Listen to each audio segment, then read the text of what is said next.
এক রমজান থেকে আরেক রমজান পর্যন্ত পা দিতে দেরি, পুরো বৎসরেরটা মাফ করতে দেরি করব না। আল্লাহকে যদি বলি তারপরেও যদি কিছু থেকে যায়, তুই মনে হয় ভালো মতে দেখিসই নাই, রহমতের পরেরটাই তো মাগফিরাত 10 দিন, ওটায় পুরা মাপ, কিছু থাকতেই দিব না। আল্লাহকে যদি বলি কিছু তো থাকুন রইল না, ভাবলাম বুঝলাম, কিন্তু গাঠটি তো হইল না। গাঠটি বুঝেন? মনে হয় বুঝেন নাই। কি বুঝছেন? যা কামাইছেন তা খাইছেন, খরচ হয়ে গেছে, কিছু গাঠটি আছে নাকি? হ্যাঁ, কি গাঠটি আছে? মাফ হয়ে গেছে, ঠিক না? গাঠটি তো নাই রাসে। আল্লাহ বলে গাঠটি ভালো তো বাসি, গাঠটির প্রশ্ন চল শেষ 10 দিনে রেখা দিছি লাইলাতুল কদর, এক রাত্র 83 বৎসর, 4 মাস, আর কত বড় গাঠটি চাস? বাঁচবি তো 60-70 বৎসর, এর চেয়ে বড় গাঠটি দিয়া করবিটা কি বল? লাইলাতুল কদর আসে না, আসে না? হ্যাঁ, বুঝাইতে পারলাম? এই জন্যই তো আমি বলি শুধু কাগজে কলমে মানুষ হইলে মানুষ হয় না। যদি হইতো তাহলে 2টা চিত্র দেখাইছিলাম, যে মা বাবা এত কষ্ট করার পরেও সন্তান কোনোদিন বৃদ্ধাশ্রমে রেখা আসতো না, সন্তান কোনোদিন মা বাবার সাথে বড় বড় চোখ দেখাইতো না, মা বাবার সাথে কোনোদিন চিৎকার দিয়া কথা বলতো না, চোখে চোখ রেখা কোনোদিন বলতো না। যদি কাগজে কলমের মানুষই মানুষ হতো।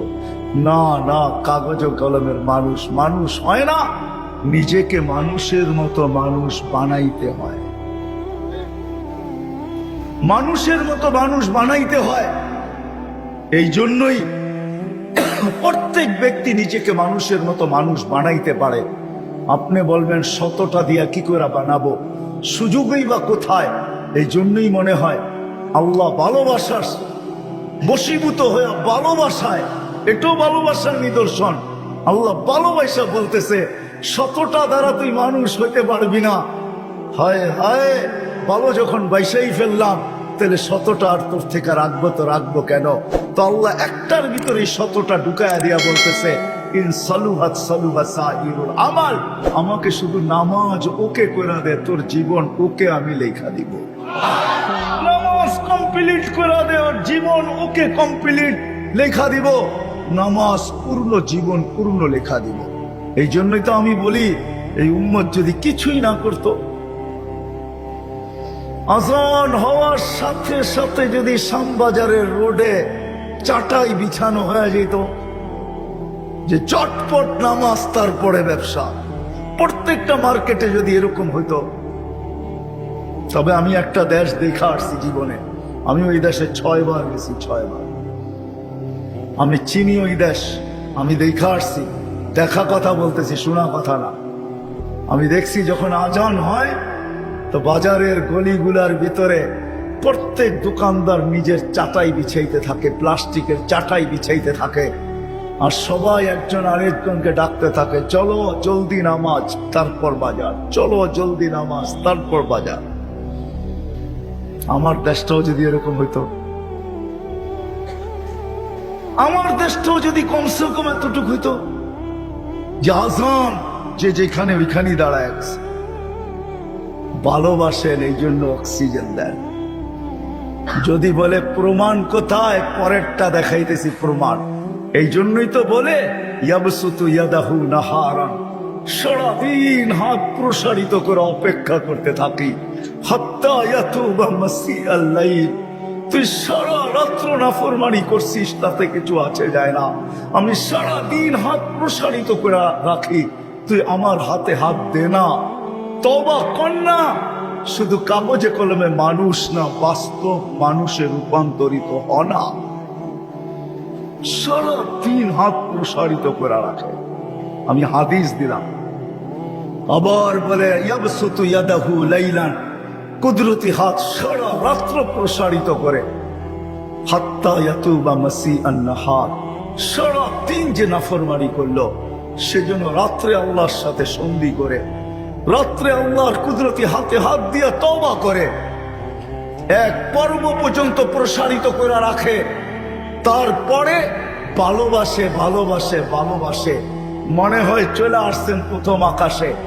আয়সা চিৎকার দিতে থাকেন, হাল মিন মুস্তাগফির ফাগফির আলা, কে আসিস, মাপ চাস, আমি মাপ করার জন্য চলে আসছি। আয়না, তোকে ভালোবাসি ভালোবাসি। ডাকছিলেন কেন জানেন? একটু আগে না বললাম, ভালোবাসে এই জন্য নজরদারিতে রাখতে চান না। ইয়াফু আন কাসীর, অনেকগুলা মাফ করে দেন। এখন যদি প্রশ্ন করি, আল্লাহ অনেক তো মাফ করলেন, মনে হয় অনেকের পর পিছনে কিছু রয়েও গেল, ওটা মাফ হবে কি করে? তা আল্লাহ বলে, এই জন্যই তো তোকে ডাকি, নামাজ পড়তে তোকে ডাকি না, তোকে তো ডাকি যেটা বাকি রয়ে গেল। আমি তো অনেকটা মাফ করে দিলাম, কিন্তু কিছু যে রয়ে গেল, তুইও ভাবতেছিস রয়ে গেল, আমিও ভাবতেছি রয়ে গেল, তোকে তো ভালোবাসি, একটু যে রয়ে গেল, নামাজ পড়তে তোকে ডাকি না, তোকে ডাকি মাফ করার জন্য। এই জন্যই তো হাদিস বলে, আসসালাতু ইলা সালাতি কাফারা, এই জন্য ডাকি তুই মসজিদে পা দিতে দেরি, মধ্যবর্তী গুনাহটা, বাকি গুনাহটা মাফ করতে দেরি করবে, এই জন্য তোকে ডাকি, এই জন্য তোকে ডাকি, নামাজ পড়তে না। নামাজ তো একটা বাহানা, এটা একটা বাহানা। বললাম না, ইয়াফু আন কাসীর, অনেকগুলা মাফ করে দেই, কিন্তু কিছু একটা কথা থাকে, মালিক অনেক তো করে দিলেন, মনে হয় তার পিছনে আরো কিছু বাকি রয়ে গেল, ওটা মাফ হবে কি করে? আপনি তো ভালোবাসেন, বুঝলাম, এই জন্য অনেকগুলা মাফ করে দিলেন, কিছু তো তারপরও আমার কাছে গুনাহ থেকে যাবে, ওটা কি দিয়া মাফ হবে? আল্লাহ বলে, 5 বেলা এই জন্যই তো তোকে ডাকি, আর চিৎকার দিয়া ডাকি, আসসালাতু ইলা সালাতি কাফারা। এক নামাজ থেকে আরেক নামাজে পা দিতে দেরি, মধ্যবর্তী নামাজ সব গুনাহ মাফ করতে দেরি করব না। আল্লাহ শুধু গুনাহই মাফ হবে? আল্লাহ বলে, শুধু গুনাহ মাফ হবে না, ওয়াজাবা আলাল মাজুর আন ইউকরিমা যায়ের, তুই পা দিতে দেরি, শুধু গুনাহ মাফ হবে না, সম্মানের মালাটা তোর গলায় পরায়া দিতে দেরি করব না। কিন্তু কয়জন আসে? হ্যাঁ, এই শরীরটা কার? কার? বাপ দেখা চলেন, ঠিক না? রাগ হেন না আমার কথায়, বাপ দেখা বলেন ডিউটি করি, ডিউটি, ঠিক না? আমি যদি প্রশ্ন করি, একজন এখানে জবাব দেওয়ার মতো নাই। প্রতি মাসে যাই কামাই, কার দেহটা দিয়া কামান? হায়াতটা কে দিছে? দেহটা কে দিছে? সুস্থতা কে দিছে? পূর্ণতা কে দিছে? কামানের মতো যোগ্যতা আপনার ভিতরে কে দিছে? একজন এই পুরা এলাকায় নাই। ঢাকা শহরে পাওয়া যাবে কিনা যে মাসের শেষে যা কামায়, 5,000 কামক আর 500 কামাক, 100 টাকা হাতে নিয়ে উঁচা করে বলে, মালিক তোর দেওয়া দেহটা দিয়া কামাইলাম, এই 100 টাকা তোকে দিলাম, নিয়ে নে। একজন ওইখানে নেই। কাঠটা দিয়ে কামান। যুবক, মোটর সাইকেলে বসলে তোমাদের বাবুই ভিন্ন হয়ে যায়, ঠিক না? কার দেওয়া যৌবনটা দিয়া? বলো, রাগ হয়ে গেল? কার দেওয়া যৌবন? আর পিছনে যদি কেউ বসা থাকে তাইলে তো কোনো কথাই নেই, ফুল চার্জ, ঠিক না? কার দেওয়া যৌবন দিয়া?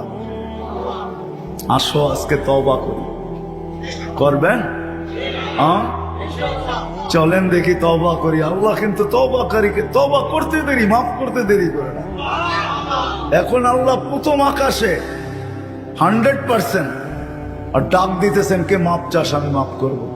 চলেন হাত উঠায় পিছনের জন্য তওবা করি। আল্লাহ আমি তওবা করলাম, দিলের থেকে বলেন আল্লাহ তওবা। আল্লাহ কবুল করেন। যদি দিলের থেকে করে থাকতে পারেন, রব্বে কাবার কসম, গুনাহ পিছনেরটা মাফ। আজকের থেকে ওয়াদা করেন, একটাই যথেষ্ট, তাইলেই মনে করবো এই মাহফিল সার্থক। একটা, যে আজকের থেকে কোনো অবস্থায় নামাজ ছাড়বো না, না, না, না, না। ওয়াদা? আল্লাহ কবুল করুন। আল্লাহ চায় না আমরা বেশি দিন খাটি, বেশি খাইটা ক্লান্ত হই। যারা 900 বৎসর ছিল তাদেরকে 900 বৎসর খাটতে হয়েছে, জিজ্ঞাসা করেন ওলামাদেরকে। যারা 800 ছিল তাদেরকে 800 বৎসর খাটতে হয়েছে, যারা 1000 বৎসর ছিল 1000 বৎসর খাটতে হয়েছে। আল্লাহ বলে, উম্মতে মুহাম্মাদি, তোরা আমার প্রিয় পাত্র, তিনবার তোদেরকে কুদরতি হাত লাগাইলাম, আমি কারো উপরে লাগাই নাই, শুধু একবার লাগাইছি।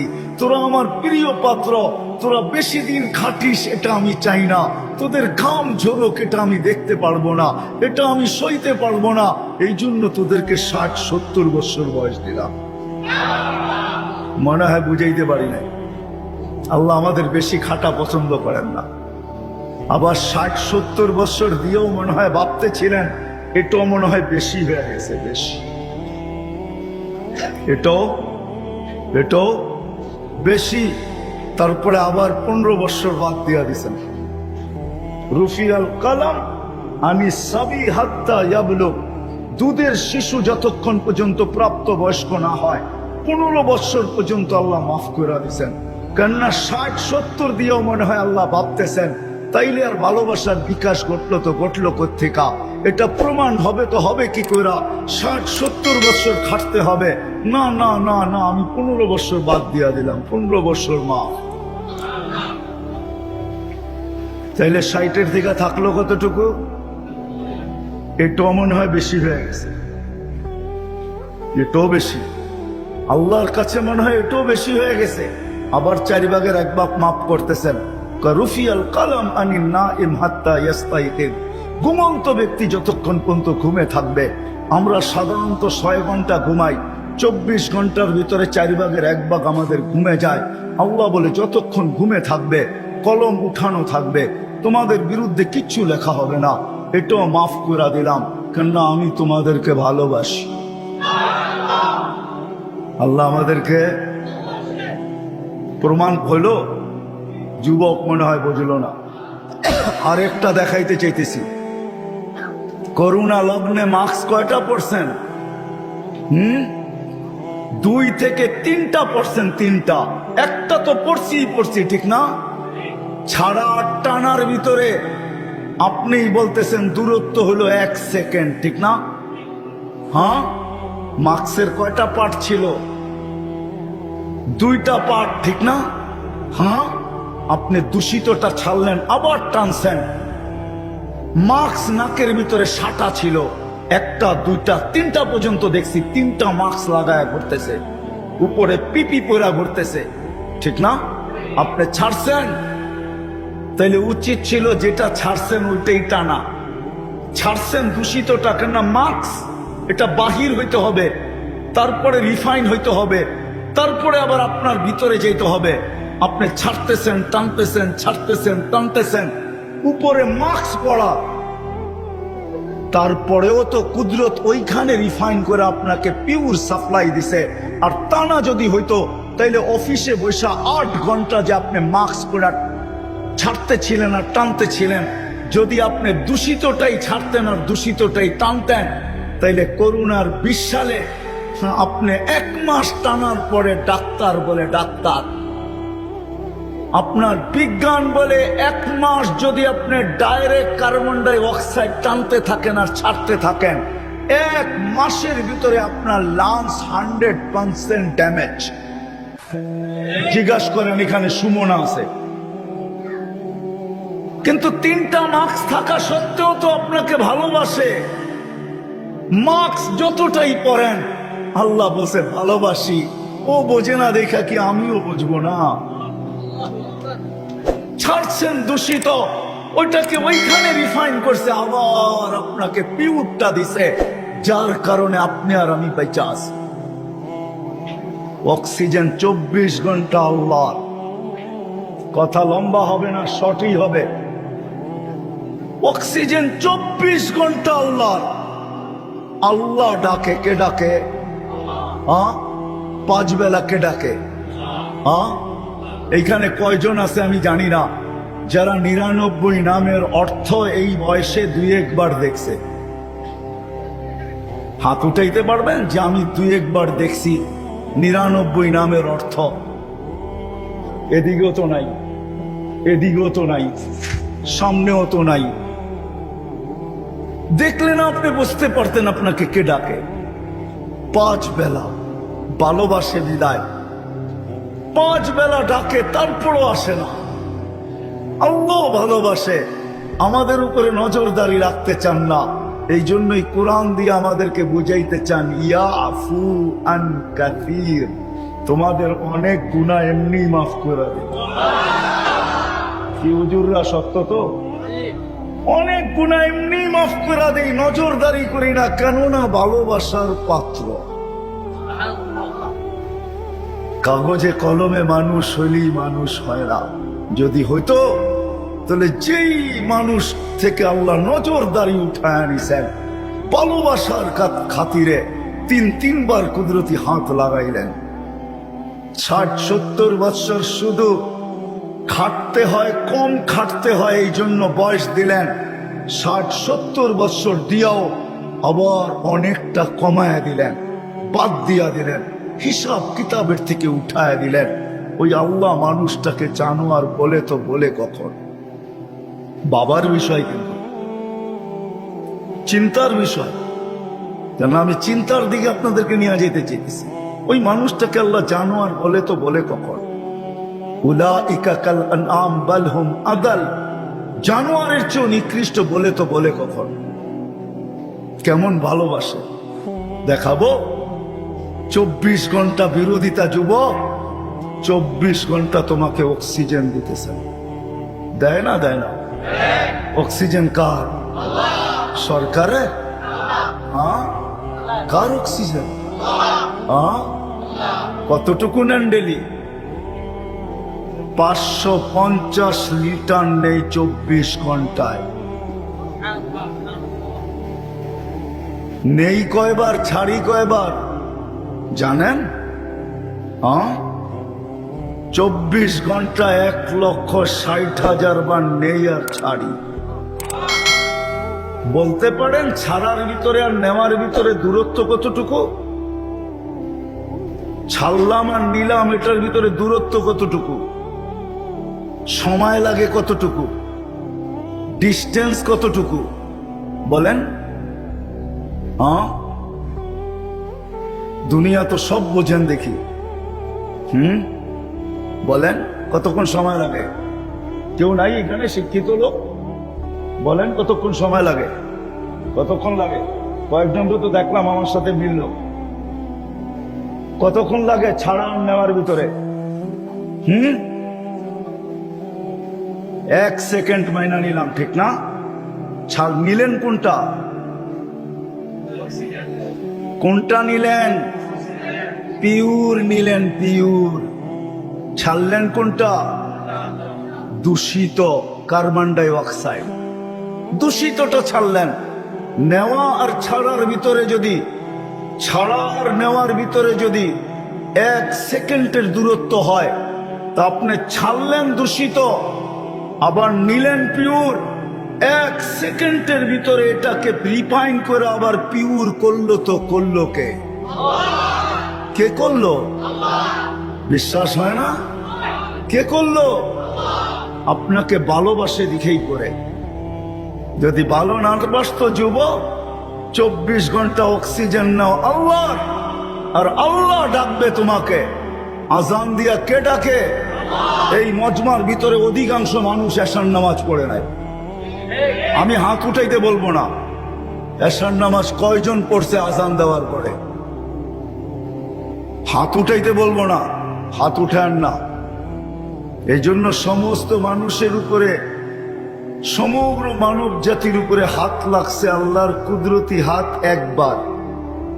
আমরা একটু বেশি প্রিয় পাত্র, এই জন্য আমাদের উপরে লাগছে 3 বার। কয়বার? একবার সৃষ্টি লগ্নে লাগছে একবার, দ্বিতীয় বাছাই পর্বে লাগছে আরেকবার। বাছাই পর্ব বোঝেন? আপনি সদিচ্ছায় উম্মতে মুহাম্মদী হয়ে আসেন না, আপনাকে বাছাই করে নিয়ে আসছেন। হুয়াজতাবাকুম, কুরআন বলে জাহিদু ফিল্লাহি হাক্কা জিহাদি, হুয়াজতাবাকুম। আমার কথা ও বুঝবে যে যত বেশি ধ্যান দিবে, আশা রাখি বুঝে আসবে।